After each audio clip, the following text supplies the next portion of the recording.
This is something that I do a lot with high school kids. I use opinion as the hook, so I get them to engage in their own opinion about things. And so I have this little thing that I do where I get them to hold fingers to show how much they agree with me, or not with me, but with the statement that's on the board. So I'll put a statement on there. If you strongly agree, you hold up 3 fingers like this. So if I made a statement like, it's important to pray every day, if you strongly agree, you'd go like that. If you thought, oh no, I'm pretty neutral on that, I'd put a 0 or maybe a 1. Yeah, a bit. I pray when I need stuff. If you disagreed, you'd start pointing down. So -1. Yeah, I don't think God really needs praying to. If there's a God who's so great, why would that God need me to pray? If you disagree quite strongly, you point 3 down, -3. So you'd say, I don't even believe in God. Does everyone understand the way of doing it? So strongly agree, strongly disagree, and everywhere in between. It's a great way. It takes kids ages to get that. And sometimes I actually will move them around the room, but it all depends on the group and how naughty they are and stuff. If the naughty they are, the stiller I need them to be. Okay, what about this? I find it easy to say sorry when I'm wrong. Show me and your friends around you with your fingers.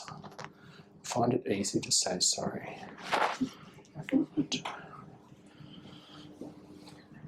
Yes. George was straight up with his fist. He's like, oh. Joey, is it? No. Josie? Yeah, Joey. Yeah. Joey's -1. Go on. It's easy for my college workmate and friends, but it's not easy for my family. It's especially my husband. I agree with you. Yeah.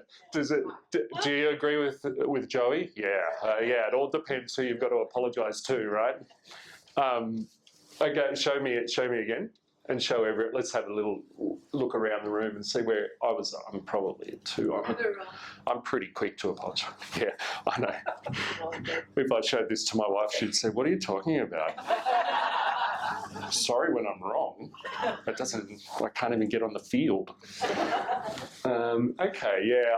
If I was taking an average, it probably would have been +1.5 or +2. What about this one?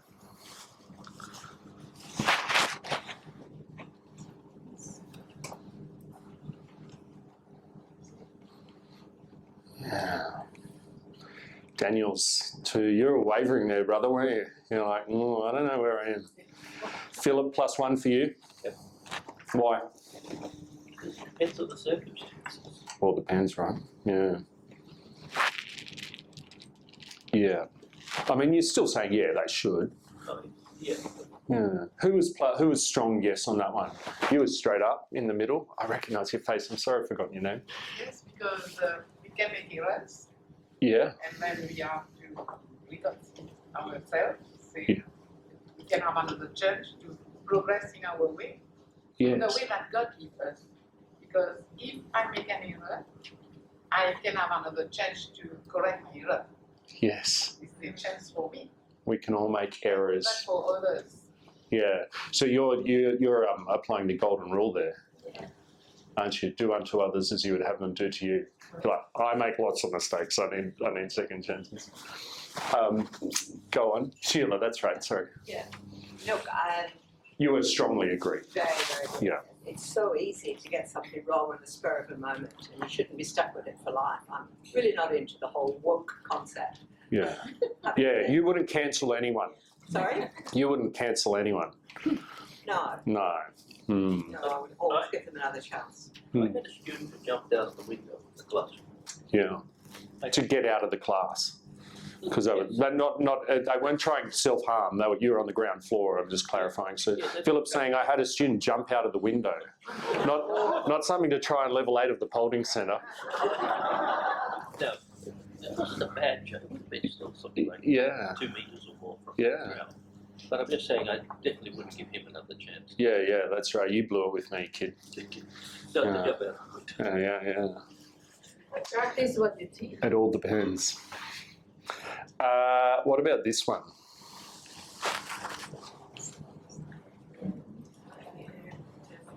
No. Well, show me with your fingers.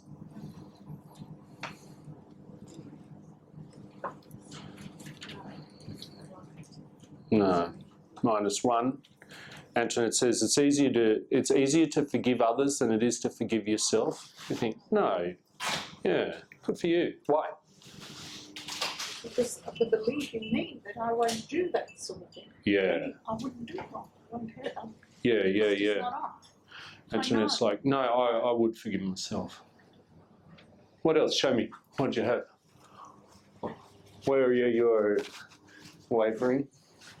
Yeah. I was too, because if we're Christians, good Christians, God tells us to forgive and have mercy. So if we're really going to walk the talk, it should be easier to forgive others. Turn the other cheek, forgive them, make friends, patch things up, and it's often, well, I know, I'm just speaking from my personal experience, I'm harder on myself than I am on others. Me too. So I should know better through my life experience. I agree with you. If I stuff up, I'm really... Yeah, it takes me a long time to forgive myself. Yeah. How are you going to atone? Yeah. What have you got? I said this to a priest because that was my difficulty. Yeah. Not forgiving myself. Yes. Forgiving everyone else. And he said, you value yourself more. You have a lot of pride. And that was a revelation for me because I didn't see it in myself. My pride was so high, my standards were so high that I didn't think anybody could measure to that. Only I could. You just took me to school. You just took me to school. Thank you. All right. So isn't that an interesting conversation? And you can see this is the way, if you've got a naughty class, which God knows that I have my fair shares of. I was teaching a class at the end of last term at a Catholic boys' school in the southwest, and I was there for 2 weeks, and I had this Year 10 class who were so naughty. Like I'm talking, I tried something like this, and there's guys like screwing up paper and chucking it at each other and then laughing and having little fights, and they'd be walking over and they'd tip over someone's pencil case off the desk, Yeah, really naughty. So I learned from that. This class doesn't need that from me right now. They need more structure in their learning. So I'm learning that I don't need these guys out of their seats until they trust me and I trust them. And that's going to take a little while. It took me about 4 lessons to get them, but I did it with lots of what I call direct instruction, which is short, manageable tasks pitched at a comprehensive level. So, because you pretty quickly learn they're being naughty because they've bought out of school. They don't. All that belief that we were talking about before in yourself as a participant, as a learner in the discount course. I'd give these guys, I wish I've got them, samples, little writing tasks, heavily scaffolded, which means step 1, step 2, step 3, step 4, because that's what they needed. Like the card task that we did before. There was probably 16 or 18 kids in the class. They kept it small because they were naughty. And there were 3 of them these were 15-year-old boys, operating at a literacy level at around an 8-year-old, 7 or 8-year-old, not able to write full sentences. So I kind of thought, there was one of them who, when he could see that I was not leaving without getting that card, he actually went into a physical panic. I could see him sweating. And his legs started jiggling. This poor kid. And I said, would you like to do it later? And he goes, yeah. I'm like, it's okay, you can do it later. But I'm clocking that kid and thinking, I can give him a great gift. I wish I was their teacher, because I'm like, I could change your life now that I know that about you, because that must be terrible. My heart still goes out to him. But anyway, so is this for all audiences? No, but it was for this audience. You guys bought right into that. You were ready to share your opinions and ready to go. And a lot of kids are. They know, we might not, someone was saying to me before, Philip, I don't know, sometimes it's hard to find what you have in common with them. Well, all human beings have got opinions about stuff. So if you're thinking, I don't know what to talk to them about, you can use this kind of thing as your hook. This was another one. I forgot I had one more. Some things are harder to forgive than others. We sort of covered that, didn't we, in different answers along the way. So this would be my hook for a lesson on the prodigal son, or an example of one. There's a million things you could do. I noticed in your curriculum on your website that you do parables in year 8, I think. Yeah.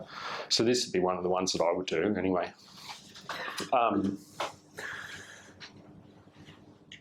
All right, so here's something that I do with kids as well. I've just got one, this is the last bit of paper, one more bit of paper to give you. And I put the prodigal son on the other side of the St. Lawrence thing. So if you're looking at the reading.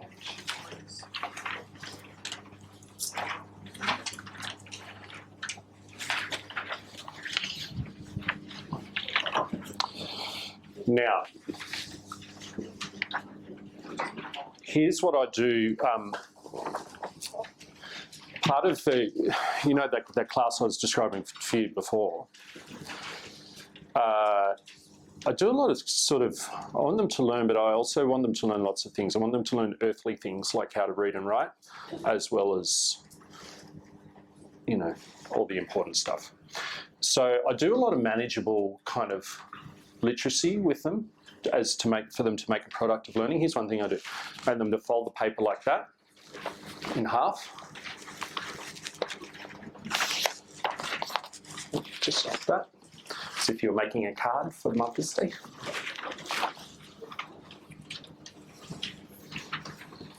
And then to fold it again, as if you were making a smaller, firmer card. So I've gone in half.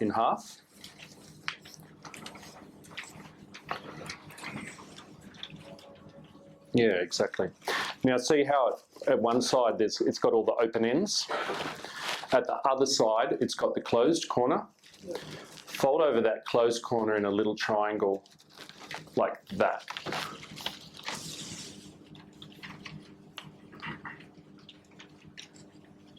Okay, now open your paper back out. Now, if you look at the folds, and now I would get kids to kind of pencil in the outline. I'll show you how, don't do it just yet, of the folds in a particular way. But we've got 4 quadrants, 1, 2, 3, 4, plus a sort of a diamond in the middle. Does everyone have that? Yeah. If you had that, then you folded correctly. Do you remember before I was sort of saying, well, you can give them exercises in kind of chunks, because if you give them too much to do at once, it's like, oh no, that's impossible, I'm not even going to try. So one of the ways I do that is by folding paper like this. So when I'm teaching the prodigal son, this is one of my ways into it. So remember, we've done all of those +3, -3s about, that's my hook, about, forgiveness, basically. Now, this is my way into it. And I would have them work with the friend and do 2 quadrants each. So just right now, for yourself, so you can remember later in case you ever want to use this, you can get a lesson out of an activity like this. So, and you can put whatever you like in the quadrants, but each quadrant is just a window into the story. Write one quote that sums up each character. So that's a summarising exercise, which some of them will find a bit too hard, because that's a lot of reading. That's a big page of reading. And if they're finding it too hard, I'd say, what do you think is the most important thing that the father says? I'd give them that in their quadrant. What do you think is the most important thing that the father says? But lots of kids, your average kid would be able to do that. And the kids who are a little bit higher academically will be good in other boxes as well. Just this is something that a priest put me onto years and years ago in a homily. Just read the very end of the parable to yourself. Have I got one? Yes.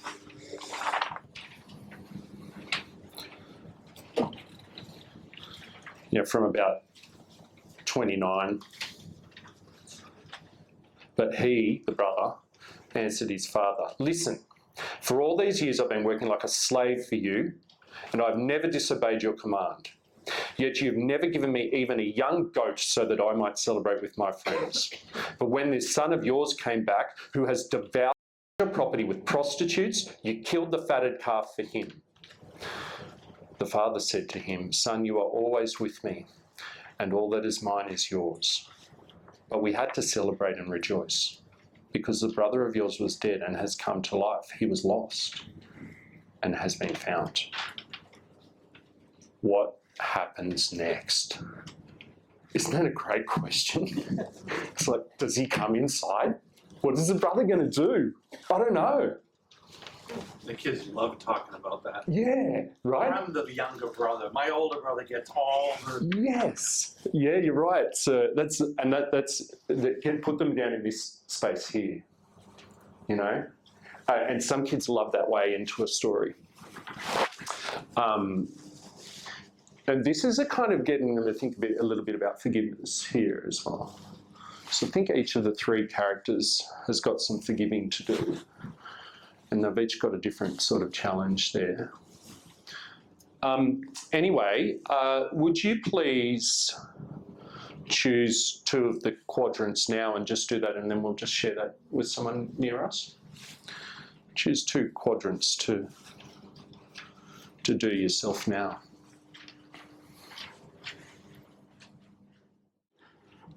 I used to get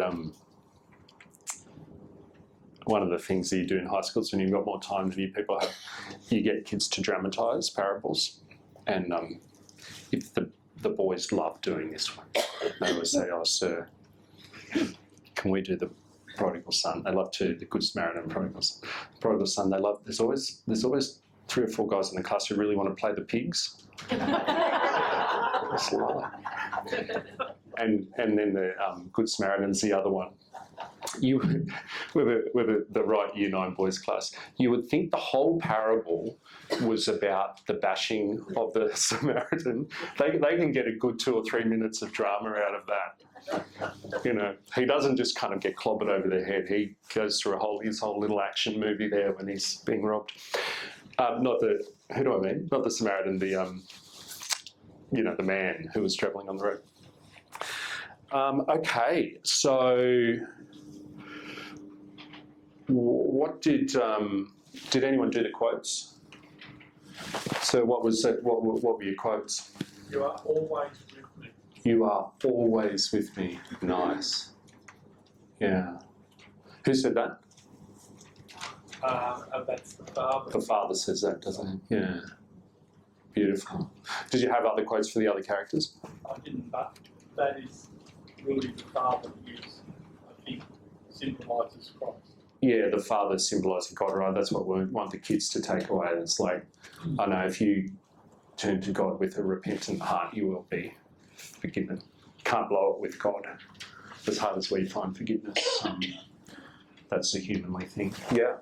I did a pretty cool quote, and I said, "Here I am dying of hunger." And I also did the brother, and I said, "I've been working like a slave for you."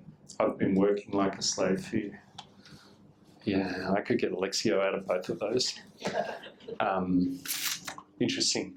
Did anyone do which character do you most relate to and why? Livy, what did you're nodding wisely? Well, I found it very confronting Mm. when I realised that in action I relate to the Father of all the giving and the forgiveness. Yeah. Look at my family and children, etc. Yeah, But I have great compassion for the eldest son yeah, because I'm an eldest and I'm Yeah. a little goody two-shoes. yeah. So it's that very interesting. So Livy just saying that in two ways I resemble characters. I resemble the father because I recognise that in myself. I've forgiven my kids a lot, but I resemble the elder son. I feel compassion for him because Kind I of, yeah. understand where he's coming from. I don't agree because he's jealous. Yeah, And I don't really feel jealousy, but I feel for him because he's worked hard. yes, And so he thinks he's owed it, and he hasn't worked out that we're owed nothing. yeah, Just be grateful for what we get. yeah. That's not the nature of grace, right? Yeah. Yeah, but what a wonderful to see it from that perspective, you know. Go on, what did you have? I remember vividly the homily of our priest. And he said, and I was surprised when he said that we all at one point in our lives relate to the three, Father, Son, and Yeah. the brother, the prodigal, and the brother. Maybe not now because we're a little bit wiser, Yeah, but at some point in our lives we were the three. yeah, He said. yeah, and it keeps And shifting. it's like, oh yeah. I know. It's such a great question because your answer to it changes depending on your circumstances. Al, do you mind saying, did you do this one? What do you think happened next? I didn't know. Didn't you? Oh, I'm curious because you're saying, it's such a great question. What do you think happens next? That's fine. I actually never answer. I get the Yeah. kids to say, "What do you think?" I know. And some of the kids say he stays outside, Yeah. and some of the kids say he repents and comes back in. Yeah. Did anyone answer that one? Go on, hang on. Who haven't I heard? Rita, I don't know. I think I've heard from you. Yeah, go. I said that he joins the party because that's his duty. Yeah. His father told him. So, Wow. with clenched jaw, I can imagine this, can't you? I think this is really valid. With clenched jaw, he goes inside because he's good and he knows that, okay, I still don't agree. Who else answered that one? Yeah. I think he might go inside because the father points out, don't panic, everything I have is yours. Yeah, You know, I'm not going to split the property in half again. that's good. You know, I never noticed that, but you're right. All that I have is yours. He says that. See, this is the greatness of Scripture, where it never stops giving you gifts. It never stops giving you gifts. Yes, sir? I think the older brother called his grandson and said, "Come on." Yeah. You know how we've been waiting for that lamb for all these years? I'll see you here as soon as your horse can carry you. You were going to say something? I got so caught up in that I'm thinking, I wouldn't even get to the end of the story. I had 2 lessons just thinking about that question alone. Yeah. But just going, the knee-jerk reaction of the sulk and the going back and the slamming on the door, and then how you rethink about it. Yeah. And hoping you can draw questions and answers out of the kids, like, the benefits and understanding of the reliability, and communication, how important it is to share your appreciation of each other, that the father and the elders haven't done that perhaps. Yeah. Like maybe there's some relationship healing in a human way, and I know it's all metaphorical, but if you think about those as human relationships, it's like, I'm actually really sorry that he felt that, the eldest son. So relating to that, Yeah. wanting to go and sulk and have a whinge about it. Yeah. Answer that question. It's just, like I said, it never stops giving. Did anyone else really want to share in one of these spaces? Go on, George. Yeah, the elder brother Yeah. not really happy. Yeah. Healing, forgiveness is difficult. Yeah. He thought, your father and the younger son, they have always been together and enjoying life, neglecting him. Yeah. So it took a long time for their family to come together. Yeah. Were you in this space up here? Not really clear what happened afterwards. Right. You're sort of in both spaces at once, George, aren't you? It's like, well, who does the older brother need to forgive? He's got a lot of work to do. He's got to forgive Dad, and he's got to forgive his brother. He's got to do a bit of forgiving of himself as well, because he's going to realise that he was hard of heart there. Go on, Philip. I was going to say, the Indians actually always worried me a bit because I thought, what are they going to do with that younger son? He's home, he's back in the family, but he's not going to. But he has no money. Yeah. I think all they can do then, I guess, to strengthen his family connections, is look for a wealthy wife for him. You're taking this into a really creative place, sir. I love it. Look for a wealthy wife for him, Philip said. Yeah, well, mate, I mean, even speaking practically, I reckon his life would have been in danger. I reckon part of the reason that Dad rushes out in the field and puts the cloak on and the ring on to show, no, I'm still claiming him. You know, because I reckon if the servants saw him, I think they wouldn't have appreciated him coming back. Did anyone have a go at the middle diamond? I didn't ask you to, but did you? Yeah, go on, sir. I think the whole story is about love and forgiveness. Yes. Yeah, I agree with you. But there's different ways you could go there, but yeah. And kids will get there. Now, someone was saying, Vincent was saying, what is this multiple perspectives thing? Oh, no, you were saying it to me before, sir. I just answered that question. So this is an example of the same perspective, but what we're doing is engaging in the story from different perspectives. Do you know what I mean? So it's the same in a sense to your point, but it's multiple in the sense that we're giving kids different ways into the truth. So if I'm quite a literal, you know what I like? Reading, summarising, organising. I've got a way into the truth here. I'm going to find 3 important quotes. If I'm kind of creative and imaginative, I'm in this sort of space here, and we heard some really creative answers to that, what might happen next.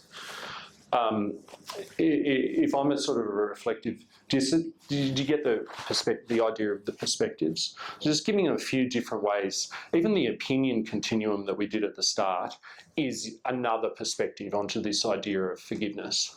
Be interesting to do some of them again, you know, at the end of the lesson.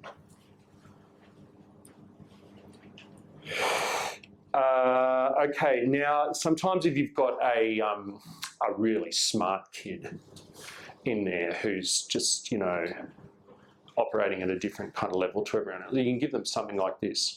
So you put the world of the parable into relationship with another world, the sacrament of reconciliation. Now, most kids can't do that, but a really clever kid will relish that opportunity. Because in a way, and you're all thinking, oh, yeah. The journey that the son goes through is almost sacramental. And the words of the Father are almost sacramental as well. So the principle there is, if this world, the world of the prodigal son, our paper folding world, if the kid's really comfortable in that space, let's get him to bring that into relationship with something else, some other issue. You can do it with a contemporary issue, with the right class, right kid, and the right environment, like an issue that's going in the world at the moment that's about forgiveness, and there's lots of current ones. Or you can stay in a Catholic space like that. So kids will like that. So that's sort of the end there of the student engagement part of the talk. I'm going to talk about something else which Vincent asked me to talk about with you in a second, but has anyone got any kind of thoughts or questions or reflections on this idea of engagement? So you recognise the same pedagogy I was using before in that sample lesson as well, just slightly different kind of ways of doing it. Yes? What I also try to emphasize is so that they absorb it, is that whatever you learn today, make sure that you share with your younger siblings, or even your parents, because like I said, probably some of them didn't go to CCD or scripture class. Yeah. So, you know, you will be that is your mission. That's great. Because it's like, I love that, because often you say to your kids in the real world, you say to kids, oh, what happened today? And what do they say? Nothing. So what did you do? What did you do in school? Nothing. No. Right. So it's almost like you're saying to them, listen, when you're sitting around the dinner table and your parent asks you what you did in school today, can you please say something about, oh, we did this thing, the person came and we folded the paper and, you know, talking about, you know, this story, blah, blah, blah. Anyway, yeah, that's really wise. Thank you. Anything else there? All right. Oh, wait, one more. Go. Asking how people are today, and they come out and send answer like good or Yes. hi. Yes. So it's like when you say to teenagers, how are you? If I ever say to someone in the Sydney Catholic Schools office, how are you going? They say, not bad.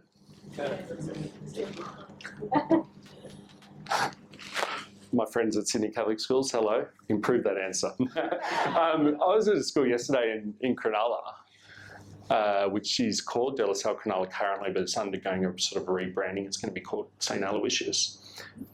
And the teachers were so joyful. It was extraordinary. I thought, like, that's quite a long way from where I live, which is in Glebe. But I thought, I would work here any day of the week. You get there and the teachers love the place. They love the kids. They're excited about teaching. And the teachers who I was working with, they all had to go because there was a year 12 exam, and they were all wanted to see the kids when they came out of the exam. They're like, oh, can we just have 15 minutes off? We're going to go and see the kids and talk to the kids. I thought, oh, that's beautiful. And then seeing me sitting alone in the room, another teacher came in and said, oh, hi, I'm Felicity, how are you going? And I was like, oh, I'm good. I'm just here doing some learning stuff with some teachers. And she said, oh, it's great to have you here. What kind of stuff? It swept me off my feet. So I think next time someone says to me, not bad, around the office, I'm going to say, can you go and spend a day at De La Salle, Cronulla? Anyway, it's been lovely to spend a day with you because what you do and your positivity and your way of going about it, and going about it in different, authentic and beautiful ways is that's the real stuff. Like that's the real mission. And I was talking about coming here all week, like I told you even yesterday, to these teachers at De La Salle, and just saying, these people are an inspiration. Like, forget about my naughty Year 10 class. Like, you guys are really evangelists in the true sense. So, you know, thank you.